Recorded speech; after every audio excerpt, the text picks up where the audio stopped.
সকলোৱে অৱগত যে আজিৰ তাৰিখত অসম বিধানসভাৰ বিশেষ অধিৱেশনৰ অধীনত ডিব্ৰুগড় এয়াৰপৰ্ট নামকৰণ কৰা যাব সুধাকন্ত ভূপেন হাজৰিকাৰ নামত।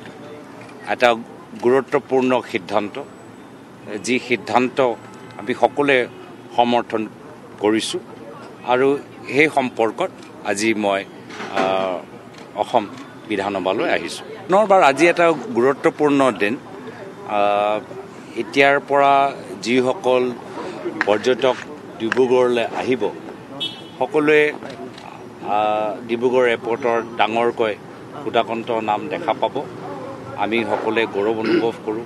তেওঁ ভাৰত ৰত্নৰ ৰেচিপিয়েণ্ট। মোৰ প্ৰয়াত পিতৃৰ লগতো তেখেতৰ ভাল আছে আৰু আশা কৰোঁ যে পৰৱৰ্তী দিনত ডিব্ৰুগড়ৰ এয়াৰপৰ্টৰ কানেক্টিভিটিৰ ক্ষেত্ৰত বহুত সমস্যাবোৰ আছে।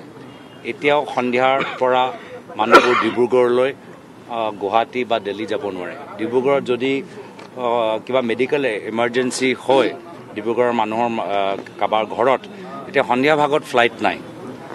আমি ভাল পাইছোঁ, স্বাগতম জনাইছোঁ, কিন্তু মই আশা কৰোঁ যে চৰকাৰৰ কাম ইয়াৰলৈকে সীমিত নাথাকে। কানেক্টিভিটিৰ ক্ষেত্ৰত আমি দেখা পাইছোঁ আজিৰ তাৰিখত কানেক্টিভিটি অলপ বেয়ালৈহে গৈছে। মই অলপ দিন আগতেই শিলচৰলৈ গৈ আহিলোঁ। শিলচৰত এয়াৰ ইণ্ডিয়া কানেক্টিভিটি নাই। যোৰহাটৰ কথাটো জানেই।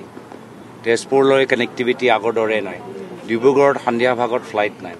গুৱাহাটীৰ ভিতৰতো আজি যদি অহা যোৱা কৰে 17,000 20,000 টিকেটৰ দাম। তো ক'ৰবাত এয়াৰপৰ্টৰ ইনফ্ৰাষ্ট্ৰাকচাৰ হৈছে, কিন্তু সাধাৰণ মানুহৰ কাৰণে, মিডল ক্লাছৰ কাৰণে আজি ফ্লাইটত উঠা তেওঁলোকে দুবাৰ চাবলগীয়া হৈছে যে কাইলৈ যাব নে পৰহি যাব, ফ্লাইটৰ টিকেটৰ দাম ইমান বাঢ়ি গৈছে।